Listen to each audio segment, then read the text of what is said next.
The night her husband held her down, the river decided it had waited long enough. Eliza Crowne first heard it as a low groan beneath the floorboards, a deep, rolling sound like something enormous shifting its weight in the dark. The Elkstone River had always spoken at night, lapping, whispering, murmuring, but this was different. This was a warning. Rain battered the tin roof of their house in Graywillow Crossing, hammering so hard it felt personal. The oil lamp on the kitchen table flickered, throwing warped shadows across the walls. Outside, the wind ripped through the pines along the bluff, making them moan like wounded animals. Jonah Crowne slammed the door shut with his boot and turned the iron latch, his movements clumsy and loud. Mud streaked his coat. Whiskey burned on his breath. "Sit," he said. Eliza didn't move. She was 30 years old and tired in a way sleep could not touch. Her hands were rough from laundry and ledger books, her back stiff from bending to other people's needs. She had learned when to speak and when silence was safer, but tonight, something inside her refused to fold. Jonah's eyes narrowed. "I said sit." He crossed the room in 3 long strides and shoved her down against the edge of the table. Pain shot through her hip as the wood bit into bone. His hand clamped on her shoulder, fingers digging hard enough to bruise. "Don't you start," he growled. "Not tonight." Eliza smelled wet wool, sour alcohol, and the sharp tang of river air forcing its way through the cracks in the walls. Her heart pounded so loudly she was sure he could hear it. Outside, something crashed, wood splintering, a deep crack followed by shouting. The river was rising. Everyone in Graywillow Crossing knew what that meant.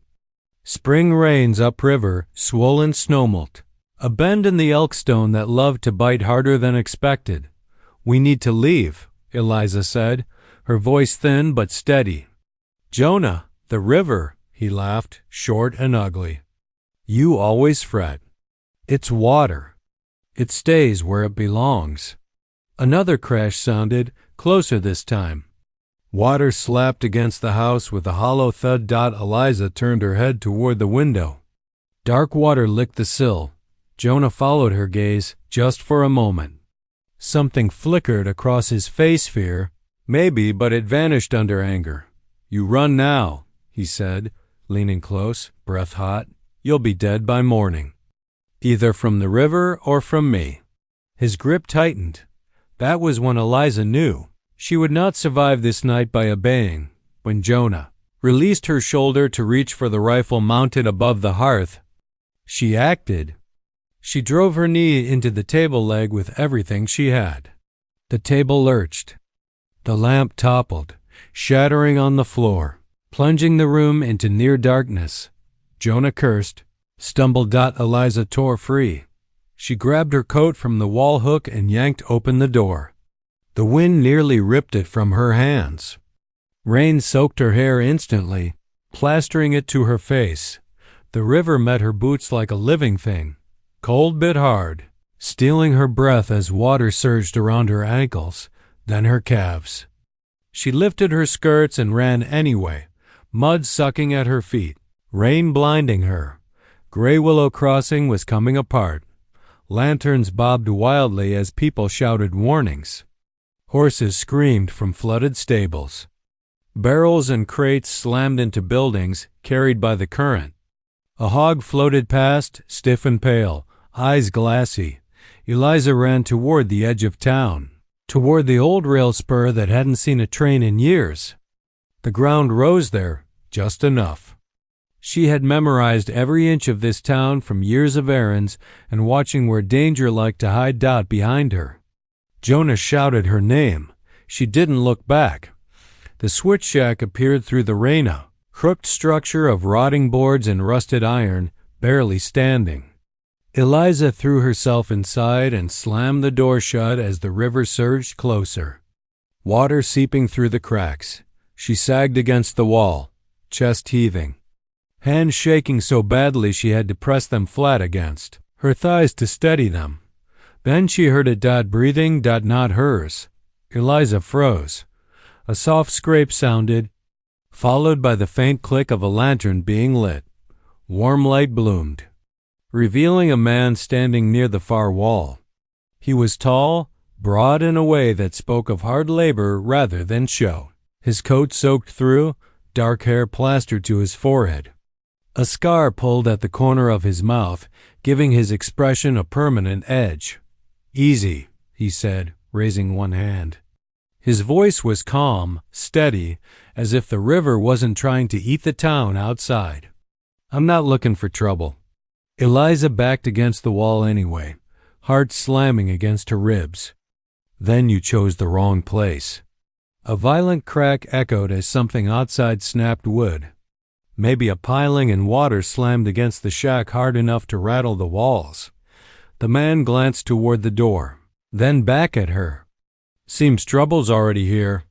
She swallowed. "Who are you?" "Silas Reed." The name meant nothing to her. His eyes, however, were sharp and observant, taking in her torn sleeve, the redness forming on her wrist, the way she held herself like someone expecting another blow. "You live here?" he asked. "I did," Eliza said. "Before tonight." Another wave hit the shack. Water seeped across the floorboards. Silas nodded once, as if that confirmed something. "I came down from the timber camps with news. Was trying to reach the sheriff." "What kind of news?" Eliza asked. "The kind that gets people killed if it's ignored." The lantern flickered as wind forced its way through a gap in the boards. Silas lowered his voice. "The old Silver Pike mine upriver, the tailings pile shifted in the rain. Flood's carrying more than water. It's carrying poison." Eliza stared at him. For a moment, she laughed, the sound brittle and wrong. "Town's already poisoned." Silas studied her carefully. "Your husband runs the supply shed, doesn't he?" Her breath caught. "Yes." Silas exhaled slowly. "Then he needs to stop handing out river water." Outside, the shouting grew louder. Someone screamed as a structure collapsed. The river surged again. Relentless. Eliza pressed her forehead against the cold wall. Jonah would never stop. Not for strangers. Not for truth. Not for her. The river roared, rising higher. And somewhere in the dark, Jonah Crowne was looking for her. Dawn came like a bruise spreading across the sky.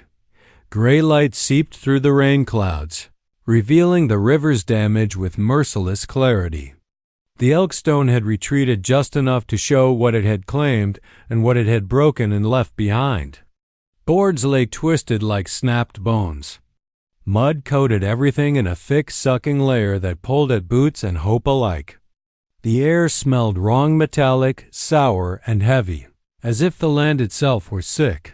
Eliza stepped out of the switch shack slowly, her legs stiff from cold and fear. The river still snarled, but its voice had dropped to a sullen growl. She hugged her coat tighter around herself and scanned the town below. Graywillow Crossing looked smaller somehow. Humble. Silas emerged behind her, extinguishing the lantern and hooking it onto his belt. He hadn't slept. Neither had she. They had spent the night listening to the water batter the shack and to distant shouts that faded one by one as exhaustion or despair claimed them. "People'll start moving soon," Silas said.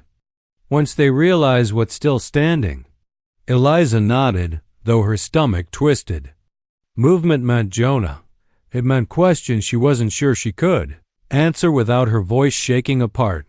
They picked their way downhill together.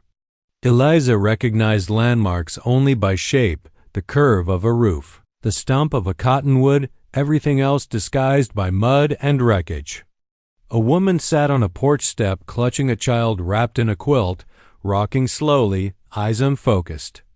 A man waded through knee-deep muck, dragging a crate behind him like a burden he refused to abandon. No one spoke much. Sound felt fragile, as if raising one's voice might break what little held. Near the center of town, Eliza saw the supply shed still standing, its doors flung open. Jonah stood in front of it, boots planted wide, sleeves rolled, a bucket in one hand and a ladle in the other. He looked almost heroic from a distance, steady, purposeful, shouting instructions over the murmur of the crowd. Her chest tightened. "Morning, Jonah," someone called. "River near took my house." "We'll rebuild," Jonah replied easily. "Drink. You'll need strength." Eliza stopped walking. Silas followed her gaze. His jaw tightened. "That's river water." "Yes," she whispered. "And he knows it." They moved closer. Jonah's eyes found Eliza almost immediately, as if he had been searching without admitting it. His smile flickered, then returned, brighter and sharper. "There you are," he called. "I was worried." The lie sat easily on his tongue. Eliza stepped forward before Silas could stop her. Her boots sank into mud, but she didn't slow. "Jonah," she said. "Stop." The crowd quieted, curiosity cutting through fatigue. Jonah frowned slightly, a performance of concern. "Eliza, not now. People need— the water is bad," she said. Her voice carried farther than she expected. "It's poisoned." A ripple of murmurs spread. Jonah laughed, shaking his head. "She's shaken up. Flood is that. Go home, Eliza." Silas stepped beside her. The Silver Pike mine tailings collapsed upriver. "Heavy metals. You keep handing that out, you'll make people sick." That earned Silas a harder look. "And who are you to tell us that?" "Someone who's seen it before." The sheriff arrived then, mud-splattered and weary, his horse lathered. He dismounted stiffly, taking in the scene with a practiced eye. "What's this?" he asked. Jonah straightened. "Helping my neighbors." Eliza met the sheriff's gaze. "The river's contaminated." The sheriff looked between them. He'd known Jonah for years. Trusted him. "You got proof?" he asked. Silas answered. "Not yet. But we can get it." Jonah's smile tightened. His hand closed around Eliza's arm, fingers digging and warning. "You're embarrassing yourself." The sheriff's voice sharpened. "Let go of her." Jonah released her, shrugging. "She's tired." Eliza pulled free, heart racing. "I'm not your wife anymore." The words felt like stepping off a cliff. The crowd gasped softly. Jonah stared at her, something dark and calculating surfacing beneath the charm. "We'll talk later." Before anyone could respond, a child vomited into the mud dot by midday. 3 people were sick. The sheriff ordered the supply shed closed pending investigation. But Jonah vanished before sunset. Silas and Eliza rode upriver at first light, following the Elkstone into forested slopes where the air grew colder and the ground firmer. The trees closed in, dripping rain and silence. Eliza felt exposed, raw, every mile carrying her farther from the life she'd known and closer to something uncertain and terrifying. They found the mine by smell before sight. A bitter, metallic stench clung to the air. The tailings pile had slumped, gray sludge bleeding into the river, staining stones an unnatural color. Eliza knelt, touching the water with her fingers. A dead trout floated past, belly up. "That's your proof," Silas said quietly. They returned to town hard and fast. Jonah was gone. So was the clean water. By the 3rd day after the flood, fear had sharpened into something dangerous. Graywillow Crossing no longer smelled only of mud and wet wood. Illness crept through the town quietly, stealing color from faces and strength from limbs. The sheriff set up cots in the boarding house for the sick. But he had no doctor, only boiled water, prayers, and the hard truth that they were rationing what little clean supply remained. Whispers followed. Eliza, wherever she went, some carried gratitude. Others carried blame. She felt all of it like weight on her shoulders, heavier than the soaked coat she refused to take off.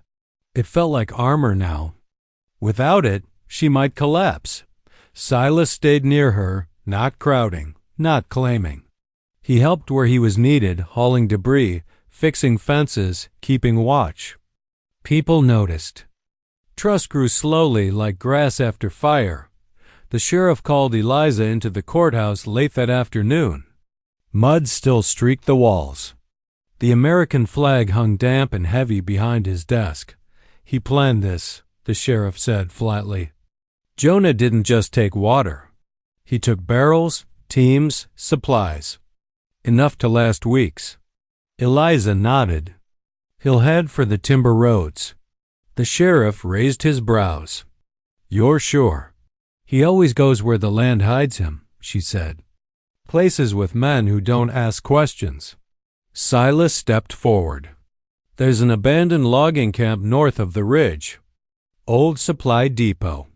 If he's selling water, that's where he'll stage.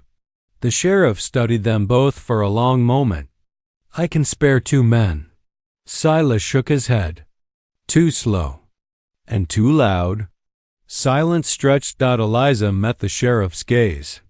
He won't listen to anyone else. The sheriff exhaled, rubbing his jaw. I don't like it. Neither do I, she said. They left before dawn, the air biting cold as it crept down from the mountains.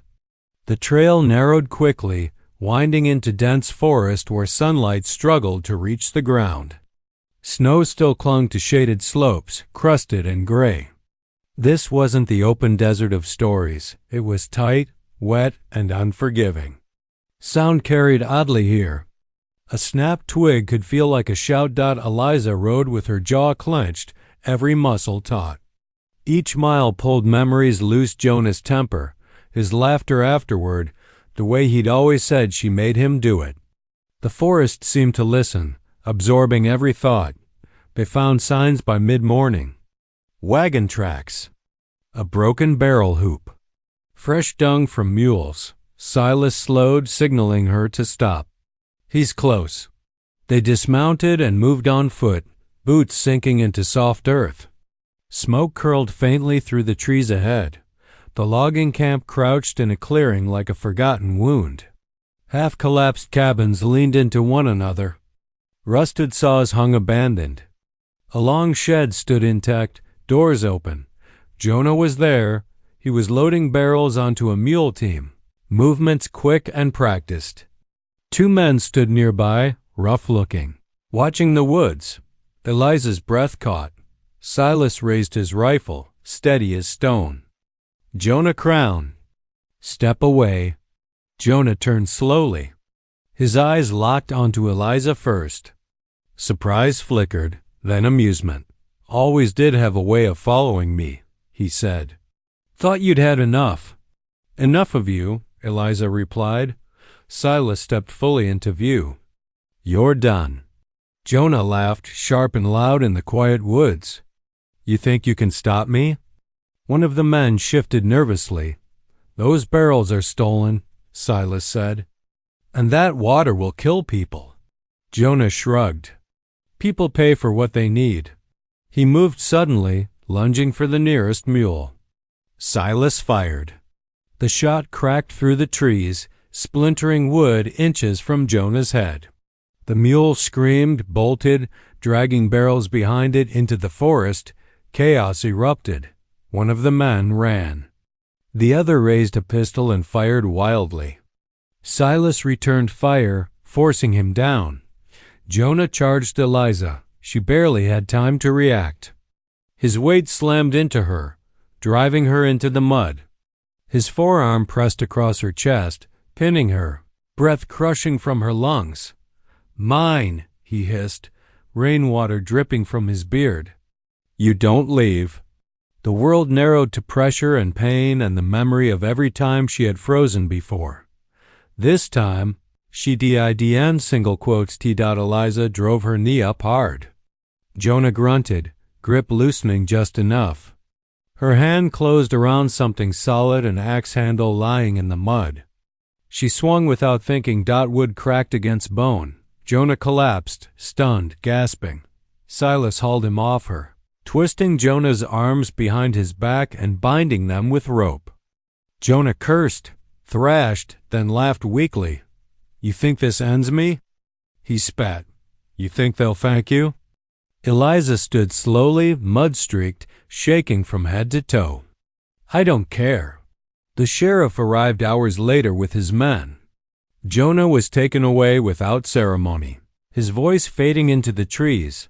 The ride back was quiet. Graywillow Crossing watched as Jonah was marched through town in chains. No one cheered. No one spoke. The truth had settled too deeply for spectacle. That night, Eliza sat on the courthouse steps, wrapped in her coat, watching lantern light ripple across puddles. Silas sat beside her, a respectful distance away. You did what needed doing, he said. Eliza stared at the dark river beyond the buildings. I should have done it sooner. Silas shook his head. You survived. That matters. She closed her eyes, letting the night air fill her lungs. For the first time in years, the fear loosened its grip just a little. Tomorrow would bring reckoning. But tonight, she was still standing. The day Jonah Crowne was taken east, the river ran quiet, not gentle never, that but subdued, as if it had said what it needed to say and was now watching to see whether anyone had listened. Graywillow Crossing gathered without planning to. People drifted toward the courthouse yard in ones and twos, boots still muddy, coats patched and damp. No one spoke much. The sheriff stood beside the wagon, reins in hand, jaw set. Jonah sat in the back, wrists bound, his face drawn and pale but his eyes still sharp. Still searching. Eliza stood at the edge of the crowd. She had not intended to come. She told herself she didn't need to see it, that the sound of chains and the sight of him would only drag old things back to the surface. But her feet had carried her here without asking permission. As they had the night she ran, Jonah's gaze found her, for a moment. The world narrowed again, trying to fold itself into that familiar shape pressure. Breath stolen, fear pretending to be safety. Jonah's mouth curved into something like a smile. You won't last, he said quietly, meant only for her. You never did on your own. Eliza felt the words land and fail. She stepped forward, just enough that there was no mistaking she had heard him. I already have. The sheriff climbed onto the wagon seat. Jonah Crowne, he said, voice carrying. You are remanded to territorial custody for theft, endangerment, and criminal assault. You will stand trial. Jonah laughed once harsh. For giving water? For poisoning a town, the sheriff replied. The wagon rolled out. Chains rattled. Jonah did not look back again. When it was done, the crowd dispersed slowly, like smoke. People returned to broken houses and half-built futures. There was no relief, exactly. Only a kind of exhausted acceptance. Eliza remained where she was until Silas joined her. You all right? He asked. She nodded. I think so. They walked toward the river together. The new pipes were already laid along the hillside, dark lines of iron running from the spring that Silas had helped locate upriver. Men worked quietly, fitting joints, sealing leaks. Women hauled buckets from the temporary tanks, careful and patient. The town had learned. Eliza knelt near the bank and watched the water slide past. It looked harmless now, sunlight breaking on its surface, reflecting sky and pine and the frame of the half-rebuilt bridge. It would always look harmless, she realized. That was its nature. So was Jonah's. Silas crouched beside her. Sheriff offered me work, he said. Staying on. Helping manage shipments once the timber camps start moving again. She smiled faintly. You'll be good at it. He hesitated. He also mentioned the supply ledger. Eliza raised an eyebrow. He did? Asked whether you'd consider running it. With oversight. Full records. Transparency. The word felt strange in her mouth. I would. I thought you might. They sat in silence for a while, listening to hammers and voices and the low rush of water. Eliza felt tired all the way through.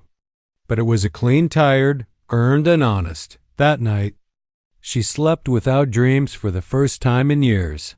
Autumn settled over Graywillow Crossing with surprising speed. Leaves turned copper and gold along the river banks.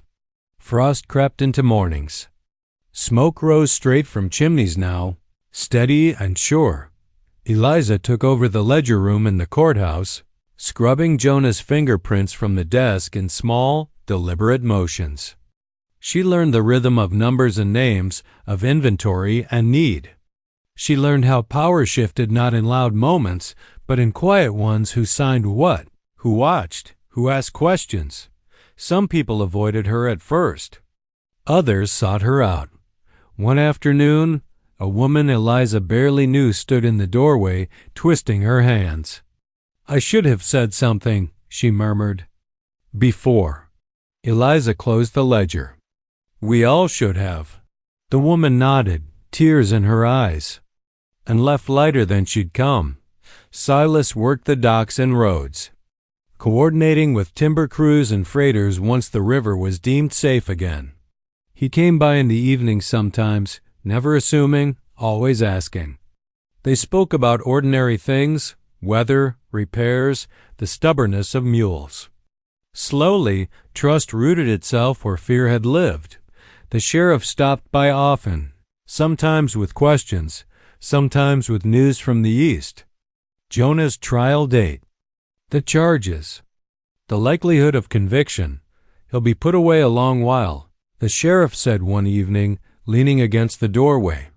"He won't be back." Eliza nodded. She hadn't realized how much she needed to hear it until the word settled. Winter threatened early but held off, as if granting the town a reprieve. The bridge was finished before the first snow. The boarding house reopened. Laughter returned in small, cautious doses. One morning, Eliza stood on the bridge at dawn, breath puffing white, hands resting on the new rail. The river flowed beneath her, steady and cold. Silas joined her, hat in hand. "You ever think about leaving?"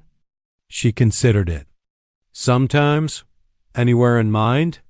She shook her head. "Not anymore." He smiled, not wide, not hopeful, just real. "Good." They stood together, watching light spread across the water, turning it briefly into something almost beautiful. Eliza knew the past would never vanish completely. Some nights she still woke with a memory of pressure on her chest, of being held down while something unstoppable rose around her. But the fear no longer owned her days. It no longer decided her worth. Graywillow Crossing carried scars now on its buildings and its people, but it stood. It had faced the truth, ugly and dangerous, and chosen to change. Eliza breathed in cold air and let it fill her lungs. The river moved on. So did she.